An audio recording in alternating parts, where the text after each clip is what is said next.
الحلقات تحفظني بآيات من القرآن هي الحلقات تملأني بحب المصطفى العدنان هي الحلقات تحفظني بآيات من القرآن هي الحلقات تملأني أعوذ بالله من الشيطان الرجيم بسم الله الرحمن الرحيم الحمد لله وحده والصلاة والسلام على من لا نبي بعده أشهد أن لا إله إلا الله وأشهد أن محمدا عبده ورسوله أما بعد Aziz muhtaram Müslümanlarımız, biz şu özümüzni yana ıslah kılaylı, yana ıslahatni özümüzden başlaylı degen şu temininki birinci temisini yurtish oldida turvatimiz. Bugün biz cemiyetimizge qaraydigan bo'lsak, şu biz yaşayotgan cemiyette biz ixtilofninki kündün künge avjiga chiqayotganligi, ziddiyat va bo'linishlarninki yana shu qadar yamrab ketayotganligi, har kimning o'zi bilgancha bir narsalarni deb, bir narsalarni o'ttiga chiqarishga tirishayotganligini biz ko'rib turibmiz. Hani bugün mushu ziddiyat, mushu bo'linishlar bugün hem İslam ümmetining shu jumladan Uyg'ur musulmonlarining g'albi nusratga erishmasligiga biz shuncha hareketler bo'ldi, shuncha faoliyatlar bo'la olyapti, ammo nima uchun bizga bu g'alba, bu nusrat kechikib qoldi? Bu g'albi nusratning cho'qim maydon kelish uchun yana bir narsa, biz shunga loyiqlashimiz zarur. Biz g'alba, nusrat degan bu temalar ustida har qachon to'xtaladigan bo'lsak, her kim o'zi bilgancha bir masalalarni o'tirg'a qo'yishi mumkin. Ammo biz zodi bu g'alba nusratga erishishning yo'li nereden ag'ichilik? Biz qanday qilgan vaqtimizda bizga haqiqiy g'alba, haqiqiy nusrat maydonga keladi? Mana bu masala ustida har bir musulmon cho'qim o'ylanish kerak. Shunga men deymanki, mana bu islohotni biz o'zimizdan boshlamoqchi bo'lganmiz. Birinchi bo'lib biz bir musulmon bo'lish salohiyatimiz bilan qalbimizni isloh qilishimiz kerak. Ya'ni o'zimizning qalbini isloh qilish, vujudini isloh qilish, mana bu islohotning tunji boshlanishi.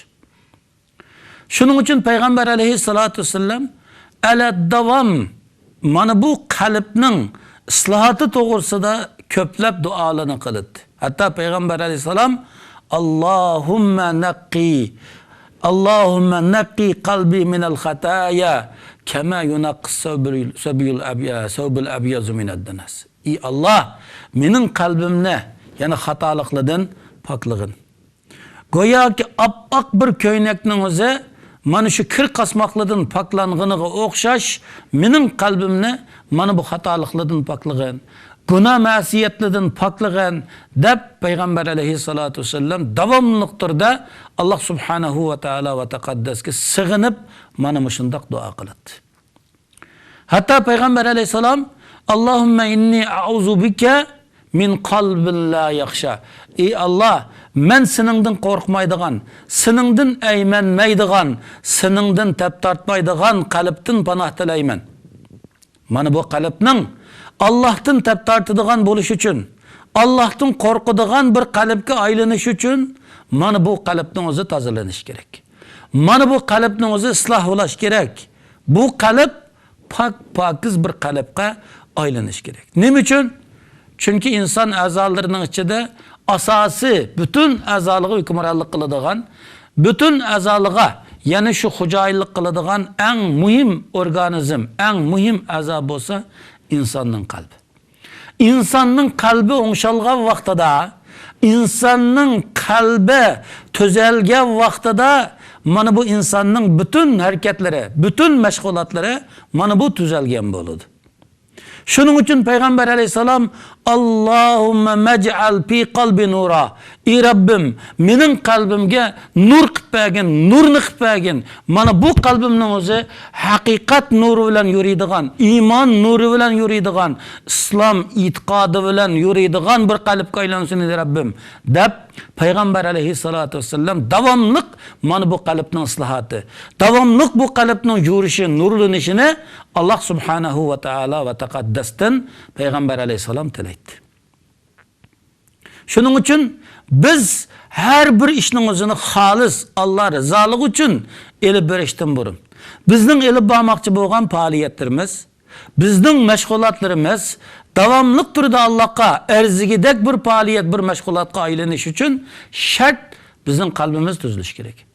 Qalb tuzalgandan keyin, qalb isloh bo'lgandan keyin, qalbdan shaytoniy asoratlar, shaytoniy bo'lgan tuyg'ular tozalangandan keyin biz her bir faoliyatni, her bir mashg'ulotni faqat Alloh rizosi uchun elib bora oladigan, Allah'ның razılığını ko'zlab shu faoliyatni qalblashtirib ma'olaydigan mana bu amaliyatchanlik bizning hayotimizda mavjud bo'lgan bo'ladi. Çünkü bu qalbning tozalanishi, qalbning islohati mana bu intayin muhim, intayin zarur bo'lgan bir masala. Shuning uchun Payg'ambarimiz Muhammadur Rasululloh sallallohu alayhi vasallam mana bu o'zining bir muborak hadisida ala va inna fil jasadi muzgha iza salahat salahal jasadu kullu ve iza fasadat fasadal jasadu kullu ala ve hiyel qalb. Agah bulunlu ki insanın cismida bir parça göç var. Şu bir parça göç o'ngşalsa insanın bütün cisimleri o'ngşalıdı. Eğer ki şu bir parça göç buzulup ketip kalsa, şu bir parça göçten çatak çıksa insanın bütün cisimlerinden çatak çıkıyor dedi Peygamber aleyhisselam. Şunu bu kalpten ibaret. Mana bu bir parça göç ıslah ulaş gerek. Şunu Peygamberimiz Muhammedur Resulullah sallallahu aleyhi ve sellem mana bu yukarı hadisimizde de ala ve hiyel kalp dedi. Mana bu o'ngşalsa bütün cisim o'ngşalıdığan, o buzulsa bütün insanın cismi buzulup ketip kaldığan, mana bu azab olsa insanın kalbi dedi. Mana bu kalpten o'ngşalışı, mana bu kalpten ıslahatı, mana bu insanın emellerinin ıslahatının aldığı durdu. İnsanın emellerinin hem Allah rızası için elib berilişinin aldığın şartı, mana bu insanın kalbinin pakiz buluşu şart kılındı. Şunun için Allah subhanahu ve teala ulug' mukaddes Kur'an-ı Kerim'de yevme la yenfe'u malun ve la banun illa men atallaha bi kalbin salim. Mana şu sağlam kalb bilen kelgen insanlardan başkalarının ne perzatları, ne balavaqları, ne onun malı mülkleri hiçbir payda vermeyotganligini hem bu ayet tilgaldi.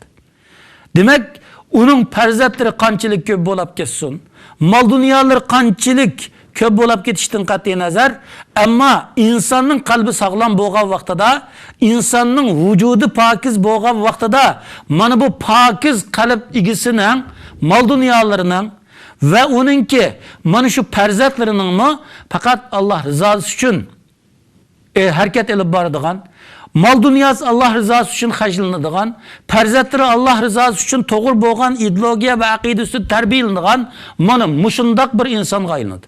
Şunu sağlam kalp, bu nimeden sağlam? Mineşşebahat, mineşşirk, minel cehale. Mana bu çokum şirk akidelerden, cehalet asaretlerden, her türlü gumani şek şübelerden mutlak tazalanıp, bu fakat mana bu İslam ideologisi bilen korallana alaydıgan, hakiki pakiz boğan bir ruhga aylanışı, pakiz boğan bir kalpga aylanışı, şu arkalık mana bu kalpten ıslahatı neticesinde mana bu insanın elib bağan faaliyetleri, elib bağan meşgulatları Allah'ın mana körsetmelerine, Allah'ın belgilep bergen prensiplerine, Allah'ın yol yürüklerine uygun bir şekilde faaliyetke aylanışları mana bu kalpning islahatı bilen başlandı.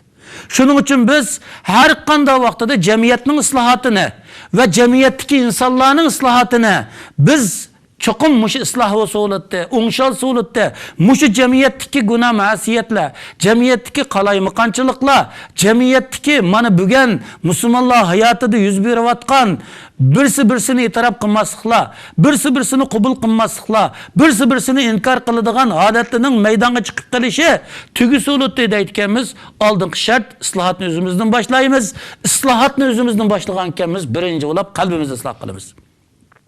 Birinci olap vücudumuzni ıslah qilamiz, qalbimizni o'ngshaymiz.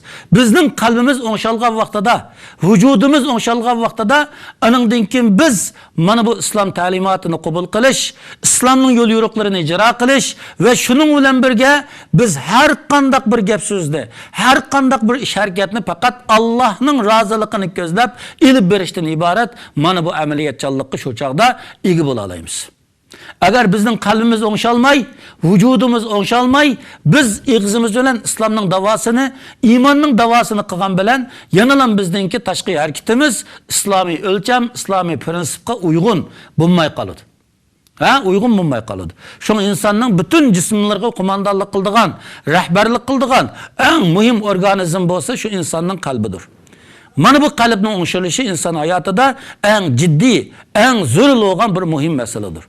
Şunu biz mana bu ıslahatını tuncu olap bizning kalbimizning tuzilishidan, kalbimizning saplanışıdan, kalbimizning ıslahatıdan mana muşunundan tilishimiz kerak. Şu sebepten Peygamber aleyhissalatu vesselam hatta Allahümme ya muqallibal qulub sabbit qalbi ala dinik. Allahümme ya musarrifal qulub sarrif qalbi ala taatik. Mana muşundaq tilaytdi. Ey Allah, mening qalbimni sening dining ustida mustahkam qilgin. Mening qalbimni sening dining ustida mustahkam qilgin. Mening qalbimni sening itoating ustida ana shundoq mustahkam qilgin. Shuning qilib o'rab qo'ygin ey Rabbim. Ey qalblarni oyoq boyoq qiluvchi qudratlik zot, mening qalbimni sening itoating, sening dining ustida mustahkam qilgin deb Payg'ambar alayhisalom davomli turdi mana bu qalbning islohati, qalbning o'ngshilishi, qalbning mustahkam bo'lishi, qalbning tuzilishi, qalbning islohati mana buningga qarata Payg'ambar alayhisalom ko'plab duolarni qilgan. Şunun için biz mana her işte çok muvaffaqiyat qazanishning, her işte fakat Allah'ның nusratiga muvaffaq bo'lishning oldingi shartini yanalam biz mana bu qalbning islohatidan boshlashimiz kerak. Shu sababdan qaysi bir ana shundoq katta olim shundoq degan ekan. Aslih nafsaka vad'u g'ayraka va aqim davlatal islam fi qalbika. Sen birinci bo'lib o'zingning qalbini o'ngshig'in, vujudingni o'ngshig'in, o'zingni isloh qilgin. Anından keyin sen özüň ıslah bolap bolgandan keyin an başqalarını sen şu tunugan haq dep bilgen islom diniga çaqır qilgin. Anından keyin islomiy bolgan davlatning qalbini qurgin. Bizning qalbimizda mana bu islom o'lchimi, prinsipi haqiqiy yarilish bolgan vaqtida biz an amaliyatimiz bilan ana bunun için köreş qila oladigan, amaliyatimiz bilan Allohning amr farmonini ijro qila oladigan, chekliginidan keskin qo'l uzib, inidan yiroq tura oladigan mana mushundaq bir musulmonga albatta aylanamiz. Bunun için qalbning islohati kerak. Bunun için vücudning islohati kerak. Shuning için her bir musulmonga qildigan tavsiyamiz shu. Bizning qalbimiz isloh bo'lsin. Bizning vücudumuz ıslah olsun. Bizning qalbimiz sağlam bo'lgan bir qalbga, sağlam bo'lgan bir vücudga aylansın. Qalbimizda şeytani asoratlar, şeytani vesveseler ve onunla hiç qandaq o'rin qolmasin. Mana şeytan alayhi la'nının Allah subhanahu ve ta'alaga tuzkorlik qilishidiki, Allah subhanahu ve ta'ala'nın emir fermanını icra qilmaslikka sebep bo'lgan amil mana birinci olap onun qalbidagi hasad tüpeylidan bo'ldi. Hasad tüpeylidan bo'ldi. Şu sebepten Rabbimiz Allah subhanahu ve ta'ala Kur'an-ı Kerim'de hatta şu şeytanın o'ziga ma mana'aka alla tasjuda li Adam. Hey iblis, senin Adam aleyhisselamga sayda qilmasligingga, sayda qilmasligingga turtki bo'lgan, seni sayda qilmasligingga undigan narsa zodi nima degan chaqda İblis aleyhillarni şu gapni qilgan. Xalaqtani min nar va xalaqtahu min tayn. Ana xayrun minhu. Sen bo'lsang bu odamni loydan yaratding, meni bo'lsang o'tdan yaratding. Men bo'lsam bu odamdan yaxshi dedi. O'zini mana nagili bo'lsa men dedi. Bu men degandan iborat bo'lgan bu narsaning shakllanishiga har qandaq bir yerda namataq, shansharab, obro'y qozonishga urinish, o'zini ko'ksitishga urinish, manfaatning quli bo'lish, mana bu narsalarning maydonga chiqishga sabab bo'ladigan bir omil mana bu qalbdan shaytoniy asoratning tozalanmasligi. Qalbning isloh bo'lmasligi. Qalb isloh bo'lmagan vaqtida mana bu insonning harakatlari ham isloh bo'lmaydi. Faoliyatlari ham isloh bo'lmaydi. Uning boshqa yurish turishlari, itoati va boshqa narsalari asosan sunniy bo'ladi. Shuning uchun munofiq bo'lgan insonlarda shu narsa bor. Şu Abdullah ibn Ubey'den ibaret bo'lgan maxluq Hazreti Muhammed Rasulullah sallallahu aleyhi ve sellem Mekke'den Medine'ye hicret kılıp kelgandan keyin mana shu chog'ning o'zida Aws va Hazraj qabilasi Abdullah ibn Ubey'ning o'ziga bir tacını yasab, onun tacı köygüzüp o'ziga shoh qilib olish oldi turgan. Peygamber aleyhissalatu vesselam'ın kirişi bilen mana bu Abdullah ibn Ubey'nin bu Aws ve Hazraj kabilesinin hocayını, padişahı bulaş kişi bütünley reallıkka aylanmay kalgan. Şunun için Abdullah ibn Ubey mana özünün bu hamçının reallıkka aylanmaslıkı sebep bo'lgan kişinin Hazreti Muhammed Resulullah sallallahu aleyhi ve sellem ikenlikini. Muş Muhammed kemigen bolsa men muş Aws ve Hazraj kabilesinin rahberi oluttum, kattı işi oluttum. Mening muşundak bir kattı adam bolanmaslıkımga sebep bo'lgan kişi Muhammed oldu dep mana bu hasad tüpeyleden, kalbideki şeytani asaret tüpeyleden mana bu İslamga şu kadar öçümellik ve düşmanlık kılışkı başlagan. Mana bu münafıkan illetinin meydana çıkışı bu. Şunun için münafıklar işini kalbiden başlamaydı. Çünkü kalbide, onun kalbide iman yok. Fakat taşqi görünüşüde, özünün egizaki davalarda, İslam'ını dava kılgan bilen kalbige İslam sınıp girmegen boladı. Şunun için mana bu sahtı imanını, sahtı İslam'ını, sahtı Müslümandaçılıkını dava kılıp durup Müslümanlarını aldaydı. Şuna bu kalp meselesi ve kalbinin ıslahat meselesi mana bu her bir Müslümanın hayatında intayin, ciddi intayin, zülül olgan mesele. Bu her bir Müslüman bununla alaydı köngül bilmesi bulmaydıgan mesele. Şuna imanın birinci urukçusu nima dese ilim. Biz çokum Allah subhanahu ve Taala'nı Allah'ın zatıda ve sıfatıda çokum yigane dep tanıymiz. Akli, ilmi, delil ispatla arkalık. Endi bu narsa mana bu iman bizning tilimiz bilan e'tirof qilingan ekan, bu iman cho'qim bizning qalbimizga singib kirish kerak. Qalbga singib kirish kerak. Qalbga singib kirgandan keyin mana bu iman bizning amaliy harakatimizda ham meva berish kerak. Endi shart nima? Shu imanning urug'i bo'lsa ilm. İmanni yıldız tatqızıtqan, enin yıldızı bolsa ixlas. Onun joylashitqan markazi o'rni bo'lsa qalb. Onun meviritqan yeri bo'lsa insonning tashqi a'zosi. Şuna bu iman mana bu insanın kalbinden o'rin oladi. Anda da bir urug'ning bir tuproqqa kirdi. Şu tuproqqa kirgandan keyin şu tuproqni yıldız tatadigan, şu tuproqning o'zida bixlinib maydonga chiqadigan bo'lish uchun o tuproq cho'qim munbat tuproq bo'lish kerak. O tuproqning o'zi kelish kerak. Anda bo'lgan chaqda mana bu qalbda iymondan iborat bo'lgan bu daraxt meviradigan bo'lish uchun, iymonning bu qalbdan iborat bu etizda bixlinishi uchun va bu iymon shu qalbda bixlinib, uning tashqi harakat, amaliy faoliyatlarida u meviradigan bo'lish uchun yanalam shart mana bu qalbning islohati. Qalb isloh bo'lish kerak, qalb bo'shilish kerak. Shunga mana bugungi kunda qaraydigan bo'lsak, fitnalar musulmonlarning qalblariga har tarafdan urilish qarab mangdi. Mana bu fitnaga har bir musulmon fitnaning ta'siriga uchrash qarab ketyapti. Şu sebepten Peygamber aleyhisselam Huzeyfe ibn Yaman radiyallahu anhu'dur rivayet kılınan bir hadiste Peygamber aleyhisselam şundak degen. Tu'radul fitanu alal qulub kel hasiri udan ka'udan. Mana Peygamber aleyhisselam bu hadiste fitne insanların kalpleriga xuddi bo'ri to'qilgandek bir-birlab to'qiladi dedi. Udan deb Peygamber aleyhisselam mana bu bo'ri to'qilgandek fitne qalblarga to'qiladi dedi. Fa'ayyu qalbin ushribaha nukitat bihi nuktatun savda. Qaysi bir qalbga mana bu fitnening o'zi bek to'qib o'tilsa, bekli cho'nqurlab to'qib o'tilsa, shu qalb mana bu fitneni shu qadar to'yinib issa, buningga qor chikit o'rnaydi. Qor g'uva chikit buningga o'rnaydi. Ve ayyu kalbin ankaraha. Qaysi bir qalb buni inkar qilsa, buni rad qilsa, mana bu qalbning o'ziga nukitat bihi nuktatun bayda. Yani appak bo'lgan nur mana bu qalbning o'ziga o'rnaydi. Ap-ak bo'lgan nuqta shu qalbga o'rnaydi. Deb bulab Payg'ambar alayhisalom bu hadisning oxirida hatta tasira ala qalbayni dedi. Ikki qalbga aylangan qadar. Birisi ap-ak nur bilan bezalgan, ya'ni yup-yuruq jaholat asoratlaridan tozalangan pak-pakiz bo'lgan bir qalb, yana birisi bo'lsa fitnaning ta'siriga uchrab qop-qoralab ketgan qalb. Şuna Peygamber aleyhisselam bir qalbni sharhlab ala abdayni mislu safa marvayit o'xshash oppoq bir qalb. Val akharu aswadu murbadan kalkuz mujahhaya. Yani bu yerda yana bir qalb bo'lsa qop-qora qalb, xuddi dumlangan ko'ziga o'xshash, dumkim turilgan qozonga o'xshash qop-qora bir qalb. Oldingi oppoq bo'lgan qalbning o'ziga Payg'ambar alayhisolatu vasallam shundoq sharh berdiki, la tadurruhu fitnatun ma damatis samawati val ard. Osmon zamin mavjudli bo'layotgan mana bu oppoq nurlangan qalbga fitna ta'sir qilmaydi dedi. Ama qop-qora bo'lgan ana shundoq qalbning o'zi la ya'rifu ma'rufan va la yunkaru munkaran. Bu qalb ma'rufni ma'ruf deb tunimaydigan, munkarni munkar deb e'tirof qilmaydigan, faqat illa ma ushriba min hava. Her ishga nisbatan aş havo havisi bilan, o'zining hissiyoti bilan yakun chiqaradigan, hissiyoti to'g'ri degani to'g'ri, xato degani xato deb qaraydigan, har qanday bir masalaga nisbatan o'zining hissiyoti bilan qarar beradigan mana mushundoq qalb dedi.